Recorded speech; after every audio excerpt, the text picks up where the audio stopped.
Continue video. I hope सबैजना सन्चै हुनुहुन्छ होला, म पनि सन्चै छु।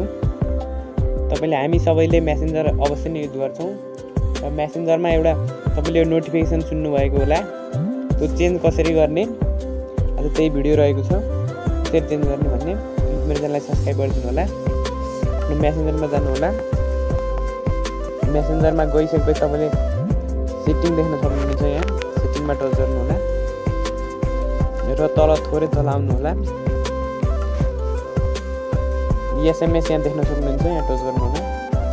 एसएमएसमा टच गरिसकेपछि एसएमएस नोटिफिकेसन साउन्ड यहाँ तल देख्न सक्नुहुन्छ, टच गर्नु होला। यहाँ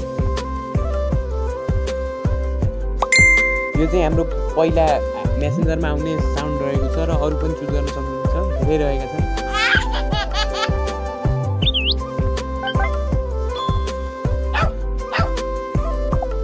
जति पनि रमाइलाहरू मेसेन्जरका नोटिफिकेसनहरू छन्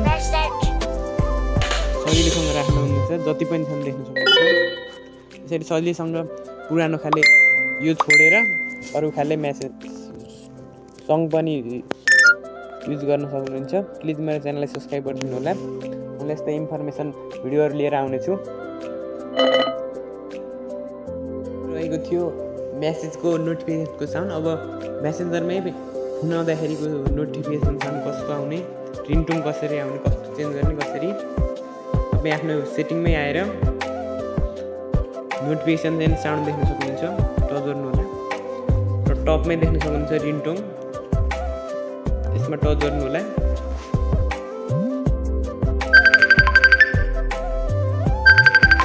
यो रह्यो हाम्रो पुरानो रिङटोन र अब अरू पनि यहाँ चेन्ज गर्नु।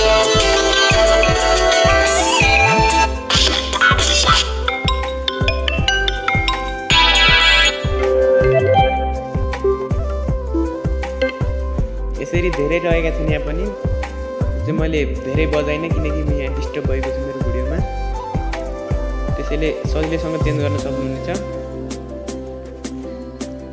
यो पुरानो रहेको थियो र नयाँ पनि राख्न सक्नुहुन्छ सजिलैसँग। यस्तै इन्फर्मेसन भिडियोहरू लिएर आउनेछु। प्लिज मेरो च्यानललाई सब्स्क्राइब गर्नु होला। नयाँ भिडियोहरू आउनेछन्, हेरेर साथ दिनु।